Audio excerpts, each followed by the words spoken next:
Thank you so much for joining us, Prajal. I won't get into the fascination that I had about understanding the meaning of your name when we first met, but thank you for giving me the time right now.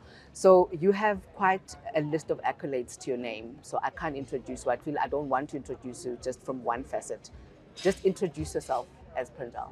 Thank you for having me. I'm delighted to be here in Johannesburg for the BRICS Summit. I'm a geoeconomic analyst, author. I serve on a few boards, but I think what I'd like to talk about is the perspective of civil society. While the industry and the government have been very adequately represented, I think what's important for all such multilateral platforms is to keep the consumer and the citizen at the focus of all the policies and activities. Over and above that, looking at now the journalist, the former journalist side of you, do you think that whether it's in India or any of the other BRICS countries, that there has been enough of interaction with civil society, or that there is, to make sure that people understand the significance of a gathering such as this? I think there is an important need to do it. I think the government and the industry do a great job of collaboration, but they don't always communicate it to the people who are really benefiting. After all, what is all the effort for? It is to improve the quality of life of billions of people, especially in our parts of the world, in Asia and in Africa. So I think there is a need to communicate and to identify the benefits of multilateral collaboration to the people as citizens and as consumers. Where do you think the disconnect is? Because that seems like an obvious thing to do, because all this hard work is happening. There's a lot of investment in terms of finance, etc., but also just planning. This is a mammoth task to put together something like this. Where do you think the disconnect is?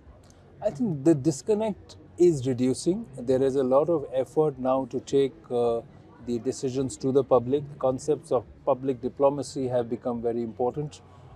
In India, we have also created a new jargon and an effort and initiatives called public digital infrastructure, where the government is working with private sector to deliver services to citizens and consumers. For the G20, which has been happening for the last 1 year, and the summit will be in September 2023, one of the efforts that India took was to hold more than 100 meetings in small cities and towns across the country. What that allowed as an interesting model is to take the concept of global discussions to people beyond the capital city. I think that's an effective way to engage civil society. I think civil society still has a lot of questions, and it is expecting that the disconnect is reduced and there's more conversation at a multilateral forum with not just business and industry, but a strong representation of civil society.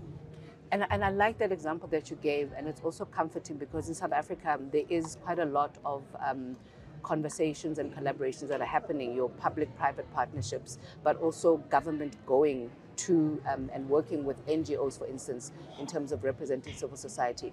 What are the lessons that perhaps India can take from South Africa? And I'm asking that because I want to understand how the BRICS countries, or as a bloc, are actually having a mutually beneficial relationship. I think the BRICS as a concept is improving and evolving over time. There has to be something which holds it together. But to the point you raise about BRICS summit happening in South Africa, I think there is a great significance in that, which connects both with citizens and with the industry. And my belief is that it's time that BRICS starts talking about a new narrative. There are growth markets and there are legacy markets. What was the West or the developed economies are the legacy markets. The developing economies, I call them the growth markets. Why? Because if you look at the best performing countries by GDP growth in the last couple of years and the projection, South Africa, India, China are on top of the list. Now, we have to now collaborate to ensure that we accelerate the movement. We have to now increase the connection between the countries and reduce the dependence on US and Europe. We don't cut off from anybody else, but rebalance the interests and the connections so that we can grow in a better way. The context of social development and economic growth is so similar between South Africa and India. It's therefore important that the businesses work together on this. As a growth market, the models that we create have to be created for South Africa, for India. We have to solve for our challenges. We cannot import models from other parts of the world where the context is very different. So I'll give you an example. We have used in India technology and fairly basic technology using mobiles to bring about 800 million people into the banking mainstream. So there are around 800 million bank accounts, and most of them are based on digital phone access. We don't have the luxury or the resources to have a bank branch in every village and every town as it should be, but we are leapfrogging. A similar model can work in South Africa. So South Africa is also ensuring that a lot of the development goes to the regions where it's needed most. So there is much that we can learn from each other, but I believe that today the intersection of technology and social and economic development is very important. We have to use smart technologies, public digital infrastructure platforms to reach and connect with every citizen and consumer in our part of the world. We cannot wait for a European model to be impacted here. Do you not think that there's going to be a pushback to BRICS and even say the African continent wanting to be independent of the aid and the dependency on European countries that has been the case for so long? Absolutely. But you have to stand on your own legs. You cannot be walking with crutches for the rest of your life. Is that the kind of model that our citizens and our consumers would want to see? I don't think so. India was also an aid-dependent country for many years, but we helped the entrepreneurship to blossom. This journey began actually 30 years ago when economic reforms happened, and we moved from a socialist, a command economy to an open market democracy, where we were always a democracy, but we were run under a socialist concept where the government decided, for example, how many tables to be manufactured. When the delicensing happened, anybody could produce anything anywhere. It was private capital. We allowed a lot of foreign capital investment to come in, but we also allowed domestic entrepreneurs a lot of freedom. I believe that South Africa and the African continent has to now work together to enhance private capital flows, to allow entrepreneurship. And for that, things like skilling and learning are very, very important. But I think today we are in an advantageous stage where the technologies that we talk about, the technologies of the fourth industrial revolution, from Internet of Things to drones to artificial intelligence, they are open technologies.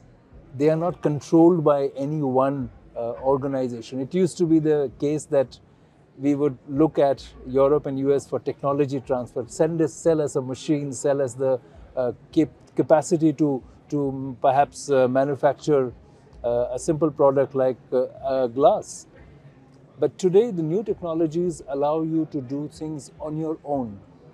I believe that BRICS and South Africa can show the way. There will be a pushback, but we are now in a position to handle that pushback, because if you look at Europe, they are in crisis. They are not growing. They also created a situation where manufacturing moved out of Europe and US. They depended heavily on China for manufacturing. Now, we have to then learn that we should have our own manufacturing in our regions. We should have our own capacity building. Yes, there could be a pushback, but we have to push through to ensure that we stand on our own legs. Yeah. Thank you so much for your time, and we'll be having further conversations over the next couple of days, hopefully, and then hopefully we'll also be able to touch base at the end for you to give an analysis of just the conversations that are being held here throughout this weekend and the next. Thank you so much for inviting me. What language do you speak? I speak Hindi. Hindi. How do I say thank you in Hindi? Dhanyavad. Dhanyavad. Yes. I say kya leboha. Kya leboha. Thank you. Thank you.